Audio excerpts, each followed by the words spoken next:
Okay, hello. This is a continuation of my summary of my analysis on how the USA is starting a war with Russia, a Cold War with Russia.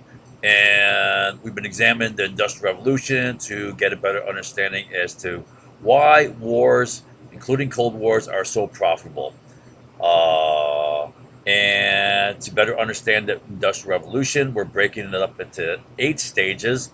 The first of which was machine manufacture of textiles. Second was use of machines in agriculture. And then we examined the use of machines in printing, which allowed for mass media, which allowed for expansion of propaganda used in patriotism and communist propaganda first. Both of those had a big impact on 20th century wars, uh, World War One, World War Two, and the Cold War. Then we looked at the impact of steam engines for both powering machines and also for mechanized transportation, and how they had a big impact on shifting from pure mercantilism to colonialism, expanding into the interior, that leading to colonial competition, that leading to the formation of competing autarkic trading blocks, and that leading to wars, right? Big factor in wars were these competitive trading blocks. All right. And then we examined the use of machines to manufacture arms. All right. And that had a big impact, not on the Crimean War, but on the Civil War. Greatly increased firepower. But the key outcome of the Civil War was unleashing Western expansion. Western expansion becoming the economic engine for the USA for the next 25, 30 years, right? It was not the fifth stage of the Industrial Revolution, also known as the Second Industrial Revolution. None of those had any market traction other than steel, and steel, 90% of it was used in railroads. So the big game in town was still Western expansion. Okay. Uh, and that lasted until the crash of 1893. All right. And this is important because the crash of 1893 led to the depression of 93 to 99. And that raised a cry, a demand for overseas expansion for new markets to save the economy. And that led to the Spanish American War. All right, so we're going to focus on the Panic of 1893 today. Okay, so I say here, people are desperate to attack my analysis of the causes of the 1893 crash. I mean, they'll think they got something right, but honestly, I know that they're not going to know jack. My analysis is way beyond their capacity to both follow and retain. So all they'll have is simple, stupid social reality waves. That's the only thing they're going to have. A simple, stupid wave, what everyone's saying, based on nothing, right? But they're going to try to attack, I know. Okay, so I want to start here. The Civil War allowed for passage of legislation for Western expansion.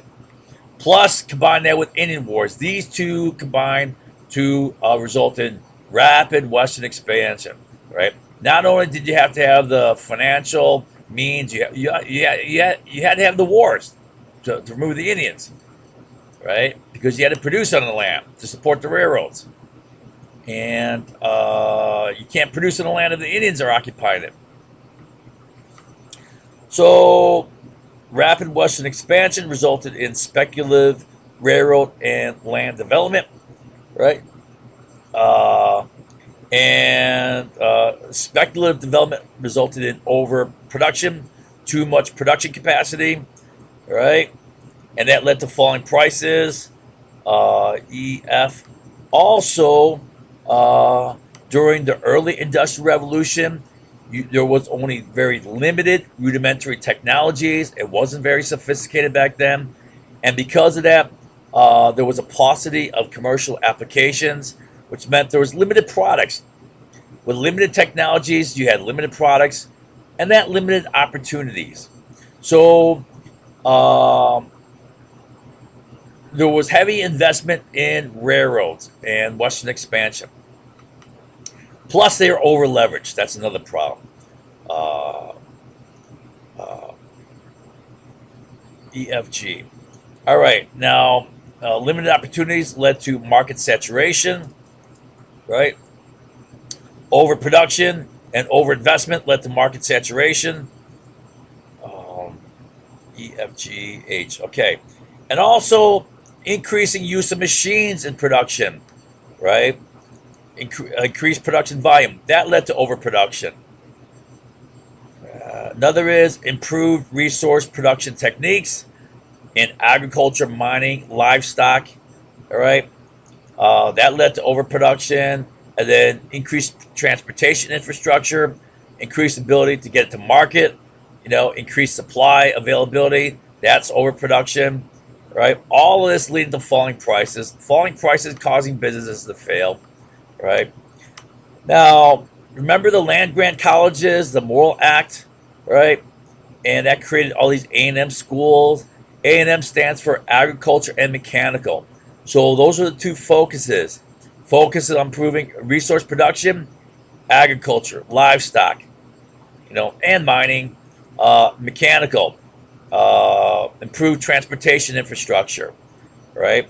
So this is improving productivity, knowledge. One of the best means of increasing your productivity, right? That's resulting in overproduction.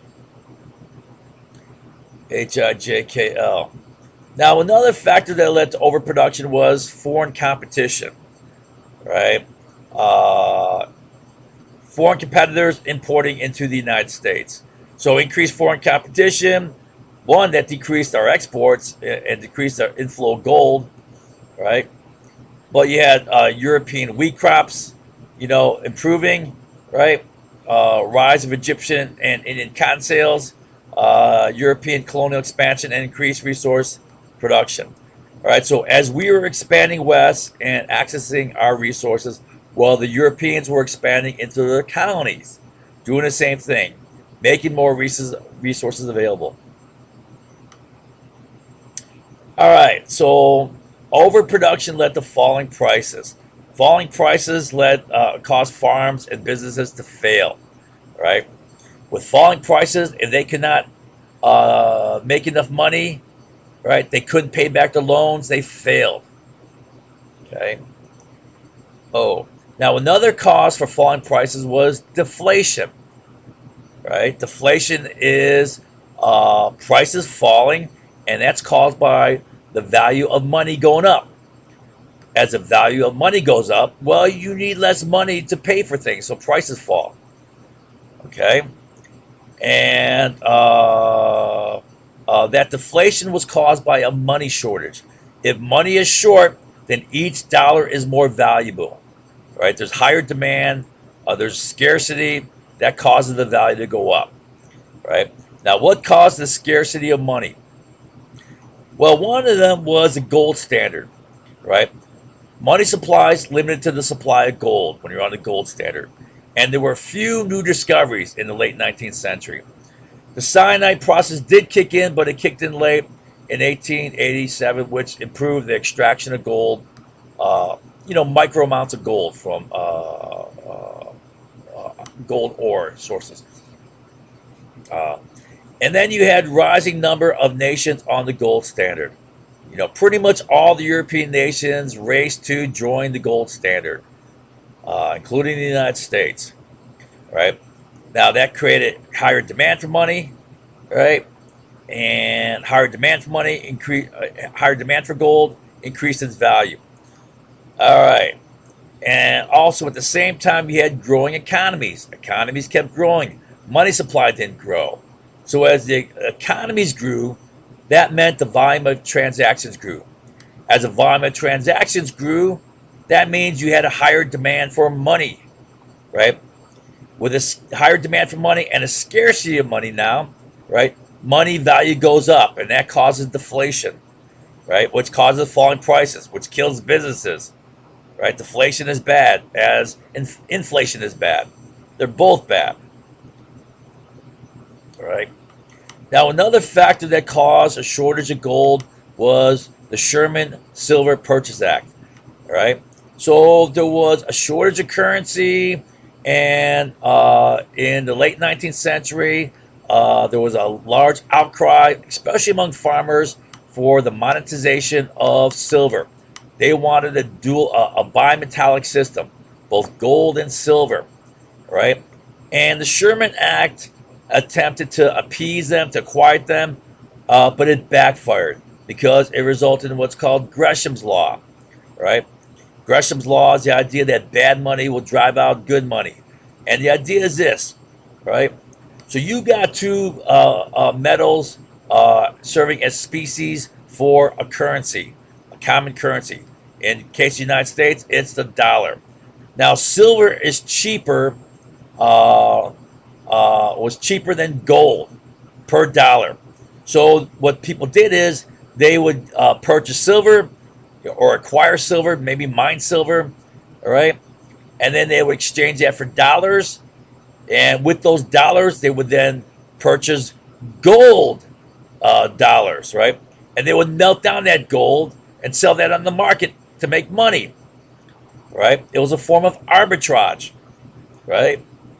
Because silver per dollar was less valuable than gold, right? So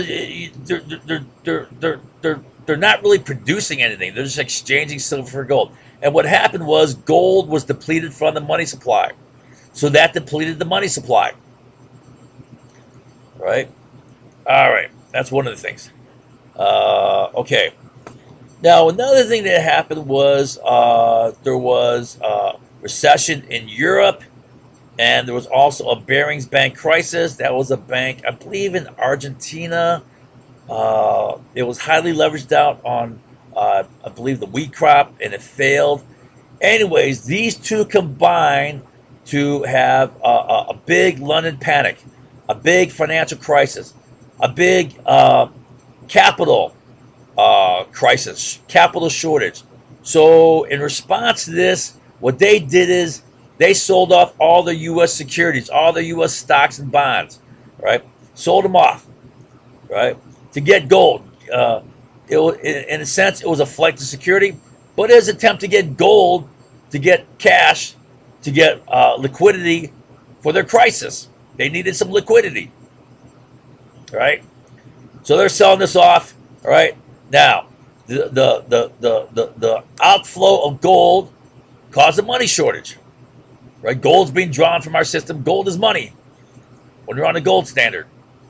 So all these factors led to a shortage of money, and that caused deflation. All right. WX. Where's X? All right. Now, shortage of money also caused high interest rates. High interest rates made farmers more vulnerable and businessmen because it's hard to pay back. It's hard to pay back their loans with high interest rates. They got to pay a lot to service loans. And at the same time, they got falling prices. They can't pay it back, right? So that's causing them to fail. Plus, they're overinvested. Plus, they're overleveraged. They're failing, right? All right. Now, when those farms, businesses fail, they default on their loans. And when they default on their loans, well, that threatens the solvency of banks. They can fail, and they do fail, right? And a lot of these banks are highly leveraged out too. Banks are leveraged out to other banks, right? They're taking big loans from other banks. And if one bank goes down, a big bank, let's say like Jay Gould's credit union, that goes down, it takes down all sorts of other banks. It takes down the financial system, and you get a crash in the economy. They go down like a chain of dominoes. All right. So farms, businesses fail. All right. When they fail, these guys go out of business. They're selling their land, right? A lot of land on the market, land values fall. Now, railroad value is based largely upon land that they own. If land values fall, well, that threatens their solvency. All right. And as farms and businesses fail, well, you're not producing as much. So railroads lose freight volume, which is revenue, right? So if the revenue drops, well, that threatens their solvency. E, F, where's G? Oh, also, okay. So remember we said that with rudimentary technology, there were few products available. There's limited investment opportunities. I'm going to pause for a second. Okay, I'm back. So I wrote this better. So early industrial revolution, limited rudimentary technologies, not much technology, right? That resulted in limited product diversity. All right. Without those technologies, you got limited products, and that limited investment opportunities. Right. With limited investment opportunities, you tend to invest it all in one basket, all eggs in one basket. Right. So there was railroad overcapacity, railroad overinvestment. Right. That resulted in railroad overcapacity, too much transportation capacity to support the market. Right. And that resulted in rate price wars between different railway lines. Okay, these got pretty heated, and with price wars, you're dropping price, revenues fall. All of this leads to threatening railroad solvency, and when railroad solvency is threatened, that threatens railroad stocks and bonds. Right, so you get a sell-off. All right, and when you get a sell-off, you got a plummet in capital available to operate, and that can cause failure. Right? A railroad solvency, threatened railroad solvency can cause failure itself. Okay, HIJKL. All right. Then when railroads fail, they default on their loans, and that threatens banks. So banks are threatened in many ways. Banks are threatened by failure of any farm or business. They're threatened by failure of railroads. They're threatened by failure of other banks because banks are leveraged out to other banks. Right? All right. And then what happens is when railroads fail, right? Railroads were the key economic engine. Everything else fails down the line. Railroads fail. Steel for railroads fall, right? They fail. Steel companies, right?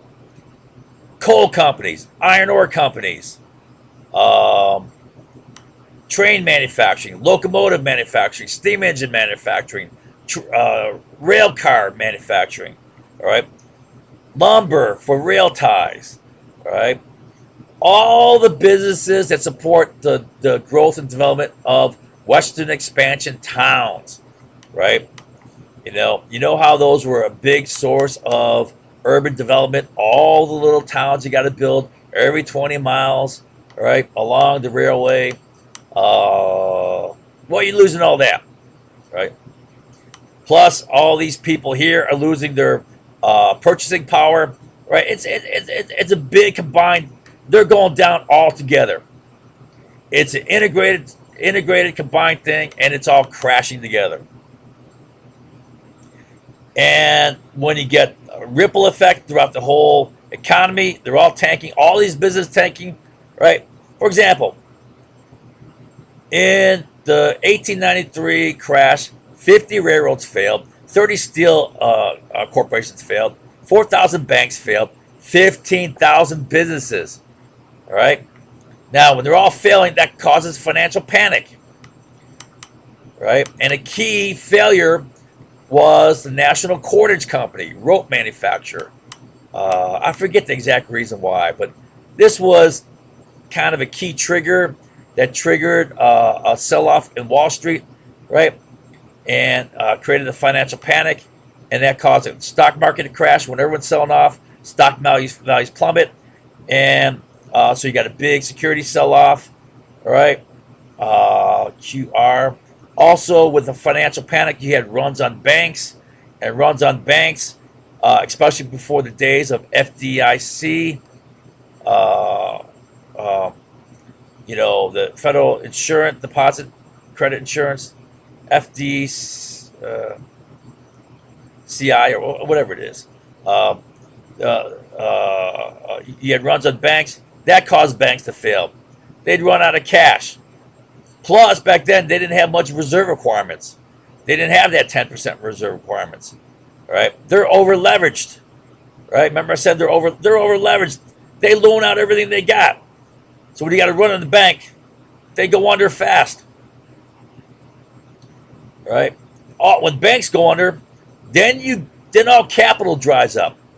When capital dries up, there's no money to run the economy, right? No money to take loans, right? No money for investment, no money for purchases, right? Okay, ST. Another thing that happened was during the Benjamin Harrison administration, right before the crash, 89 to 93, right? Uh, big spending, right? And he got to get with Congress. You had big deficit spending, all right, and also you had government receipts from customs falling, right? Balance of trade was bad. Gold coming in dropped. Influx of gold dropped, and also you had you know bad balance of trade over here. You had foreign competition. European wheat crops recovered, all right, and that meant less U.S. wheat exports to Europe, which means less gold coming in. And then you had the rise of Egyptian and Indian cotton, competing with U.S. cotton, less exports to Europe, which means less gold coming in, right? And then Europeans were expanding their colonial possessions and developing their resources, right? So less gold coming in. And all of this resulted in April 22nd of 1893, U.S. Treasury reserves of gold fell below the danger line of less than 100 million, right? And this sent fear that the U.S. will abandon the gold standard, and that added to the financial panic. Remember I told you about the financial panic over here? Well, another element was a fear that the U.S. would abandon the gold standard, right? Big sell-off of securities, right? Flight to security, gold, cash, all right?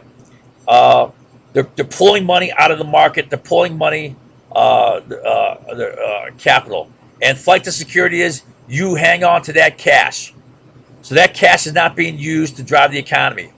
People are scared. They're hanging on to it. They're stuffing it in their mattresses, so to speak. All right. So where are we at here? W. Yeah. Also, the Sherman silver purchase affected gold supplies, as we said. W. X. Where is X? Y. I got that. Well, Z. Yeah. So a lot of failures. 50 railroads failed. 30 steel companies failed. 4,000 banks. 1,500 businesses. All right. So a big part of this was oversaturation of Western expansion. A big part of this was capital shortage, money shortage, causing deflation, falling prices. All right. Now here is a summary of the money shortage. Right. These are factors that cause the money shortage. One, you're on the gold standard. And two, there's limited gold production, right? Which limits the money supply. Three, more and more nations are going on the gold standard, right? Creating a shortage of gold, which is a shortage of money. Four, economies continue to grow, and they grew greater than the increase in money supply. That caused deflationary pressure. And then Harrison deficit spending caused a balance of trade deficit. I mean, that is classic. A big reason why today we have balance of trade deficit is, right? We got spending deficit. We have fiscal deficits, right? That's naturally going to cause balance of trade deficits because that money is going to go one of two places. It's going to go to private domestic, hands, that money, or it's going to go into foreign, right? And that the foreign hands is going to increase the balance of trade deficit. And you had decreased wheat exports with recovery of the European wheat crops. You had the Bearing Bank London crisis due to both a combination of recessions and the bank crisis here. That creating a liquidity crisis. They needed cash, so they sold off securities. That drained gold from USA, right? And then you had the Sherman Act, which caused Gresham's Law, right? Bad money chased out good, right? Is a form of arbitrage where they dump silver in there, but to pull out gold, right? Okay. Then you had stock market crash, right? Decrease in capital availability and people holding on to liquid security. They're holding on to their cash, right? Money is not in play, right? And finally, you had capital exports, right? And we're going to talk about capital exports now, okay? So in the 19th century, you had a high concentration of wealth, high disparity, kind of what economists are worried about today. Too much concentrated wealth, meaning not enough wealth in the hands of more people, the average person, right? And that results in weak D1, consumption for final demand for final consumption, which is disposable income, right? If your production capacity exceeds your D1, right, well, that's going to kill this, right? You're going to have overproduction, you're going to have oversupply, prices are going to fall further, and then businesses are going to fail, all right? This has to be maintained by sufficient D1. Well, if it's too concentrated, you're not getting it in the hands of enough people to spend, right? And now, high concentrated wealth, they had the money to invest, but there were limited investment opportunities. Remember I said, so all eggs went into one basket, right? Either into Western expansion or overseas expansion. Limited opportunities for profitable investment in expanding production. So if this market is saturated, if Western expansion market is saturated, well, you make more money if you invested overseas in a colony or a neo-colonial situation, all right? All right. But if you're exporting capital, that's draining money from the domestic market, all right? You got a money shortage, all right? So remember that with colonialism, overseas exported capital was more profitable. The home industries were saturated, all right? Demand was limited. Production now is exceeding capacity for consumption, all right? That causing falling prices, all right? So it was more, a better investment, more return to invest overseas in resource production in a foreign territory, a colony, right? And you then control currency, all right? You control taxes, you make money there. You leverage labor, you use that to develop manufacturing over there, right? You build plants over there, you invest in that. With cheap labor, that's more more beneficial, more profit margin. You control the import and distribution markets, right? And you build and control the urban infrastructure. Trains, trolleys, roads, electricity, water, sewage, comms, banks, right? All this, you suck money out of all this. You extract money out of every bit of that economy. Now, it leaves that economy in poverty and underdevelopment, right? But it is a great way of making money. So they would invest here, exported capital, right? All right. And then that resulted in colonial and neo-colonial control of foreign resources, markets, infrastructure. That suppressed economic development, right? It made them dependent upon that colonial power, right? It maximized wealth extraction out of the country, their perpetual underdevelopment and perpetual poverty, right? So this pissed them off. They wanted their independence, all right? Just like the USA wanted independence from England. We were under their thumb. Screw them. Why should they, dominate us? Well, they said screw the Western countries, right? And communism said all this, right? So, that gave communism traction. Now, communism turned out to be a stupid system as far as the solution. But they got what's going on. They understood what was going on here. At least Lenin's version, right? But he stole that from A.J. Hobson, English economist, right? But in any event, that fueled the Cold War. So all the hot war during the Cold War were fought in third world nations. And it was an unfortunate side effect. All right. Okay. So now, when the U.S. economy tanked in 1893, all right, it caused the second worst economic depression in U.S. history. So this is economic depression measured in unemployment level. Right. The worst was the Great Depression. It got way up here, almost 22%. Unemployment. All right. Second worst, as you see, is 1893 to 1899. All right. So the only depression worse than this one was the Great Depression. This depression raised two key demands. People were screaming for monetization of silver, right? Especially all those farmers, right? They're getting killed because prices are falling. They can't pay back their loans. Springtime, they're taking out loans for seed, fertilizer, right? And then fall, they're harvesting, but by then prices have fallen, so they can't pay back their loans, and they're going out of business.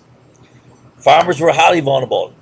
They're screaming, right? And then there was a cry for government action to expand overseas, expand U.S. access to markets overseas, right?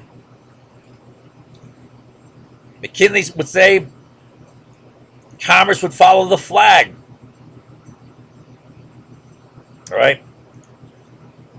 McKinley had a pretty simple understanding of things, it seems to me. All right. Overseas expansion was really a continuation of Western expansion, but beyond our borders. Right. Now, in Asia, expansion into Asia was really focused upon export market and less upon resource production. Right.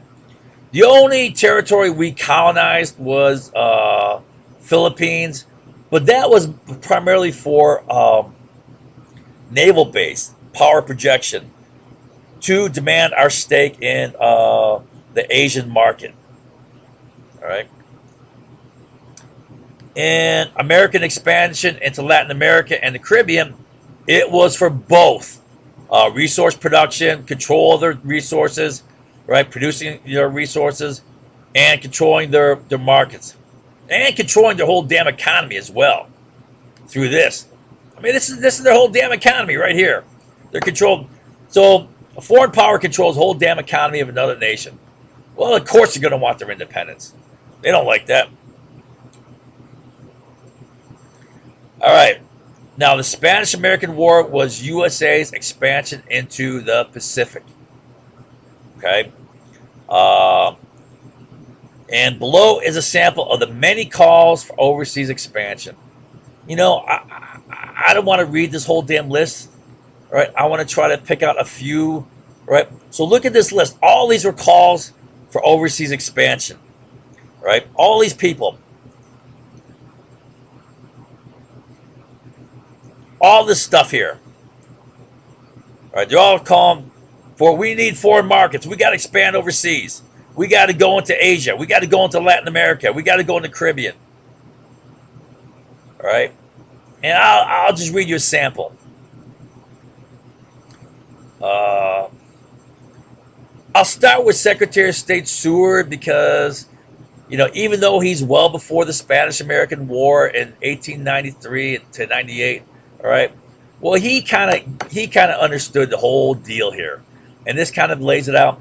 He says, "quote Open up a highway through your country from New York to San Francisco. That's trains, right? Put your domain under cultivation and your tens of thousand wheels of manufacture in motion. That's productivity, production, right? Multiply your ships and send them forth to the east. That's transportation markets to the east, right? The nation that's the China, especially you talked about, the nation that draws most materials and provisions from the earth and fabricates the most and sells the most production and fabrics to foreign nations must be and will be the greatest power of earth. So he understood the basis of power. It was based in economics, right? All right. And here's a quote from McKinley. Quote, there is no use in making a product if you cannot find someone to take it. The maker must find a taker. You will not employ labor to make a product unless you can find a buyer for that product after you have made it. Okay. Uh, here's McKinley again. And keep in mind, he's a president uh, who oversaw the Spanish American War. So he's the president who ran the Spanish American War. Um, okay. Quote, our own markets for our manufacturers and agricultural products, and a reciprocity which will give us foreign markets for our surplus products. So he's seeking foreign markets. He says here, no worthier cause can engage our energies at this hour than the enlargement of foreign markets. These markets allow better fields for employment and the easier conditions for the masses. All right. So he's saying that we need these foreign markets to save our damn economy, so people can have jobs, so that masses are not, you know, uh, threatened, vulnerable with homelessness, starvation. And then again, he says, quote, no subject can better engage our attention than the promotion of trade and commerce at home and abroad. Domestic conditions are sure to be improved by larger exchanges with the nations of the world. Foreign trade, foreign markets, export. Okay.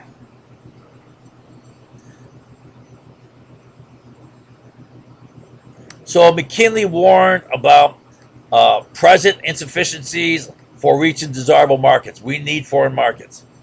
Another McKinley. We have good money. We have ample revenues. We have unquestioned national credit. But we want new markets. And as trade follows the flag, right? Territory we conquer. That's the flag, right? Uh, Colonies, protectorates, right? Whatever, right? Where we plant our flag, and that's what we did. We took islands in the Pacific, annexed Hawaii. With the Spanish American War, we annexed Hawaii. We took Wake. We took Guam. We took Philippines. Stepping stones. Frog leaves. Bounce, bounce, bounce, bounce to the Philippines, at the core of Asia, wrapped all around it.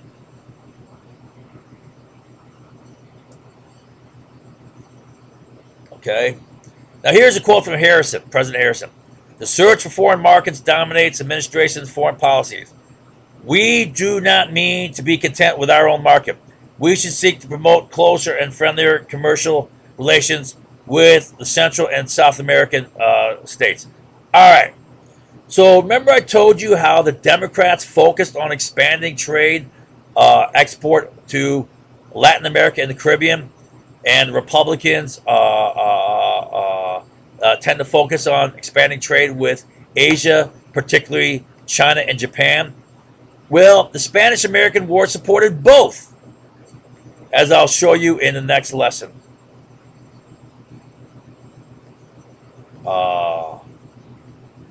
All right, I want to read you. Maybe I won't read you too much more. You're probably getting bored. All right, but I'll read you this by Whitelaw Reid. He was Harrison's running mate in the 1892 election. Quote, the views of the American peoples have grown with their growing empire. Today, we produce our manufactures more than any two nations of Europe. Double output, right, than Europe. Of, of agriculture, more than any three. Of minerals, more than all together. The necessity for new markets is now upon us. And with the necessity for cultivating close commercial and political relations with the rapidly growing nations of South America and Australia, and with the newly awakened empires of China, right, and Japan, as a prime condition of this extended influence, the duty of controlling the isthmus route, that's a Suez Canal, I mean Panama Canal, is clear to every intelligent mind. To surrender that control sufficient, the sovereignty of Caribbean territory and of Hawaii is absolutely necessary. Right? This is an understanding of the strategic situation as outlined by Mahan. All right, so I can go on and on and on. You know, here's National Association of Manufacturers. All right, they're talking about we need a canal. We got to annex Hawaii. All right. You know, Secretary of State Blaine. Right. I'm not going to go on and on. All these guys. Olney, Secretary of Treasury Carlisle. All right.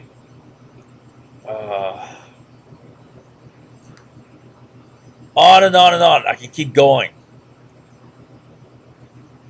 but I won't. All right, so here's a summary.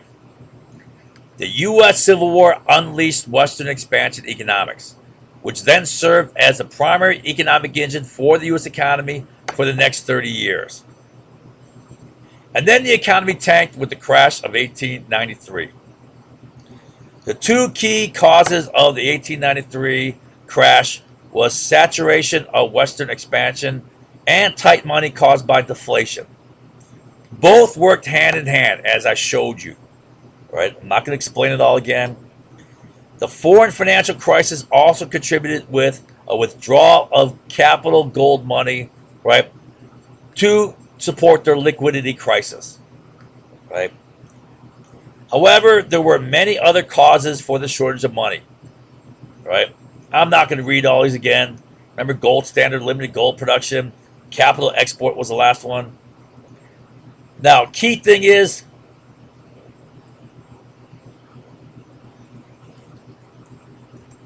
salvation from the Depression was seen in expanding access to foreign markets, and this was a driving force behind the Spanish-American War. Along with European threat to cut USA out of the market. All right. So that threat combined, right? We need this for, so think about it. We desperately need this to save our economy, and the Europeans are threatening to cut us out.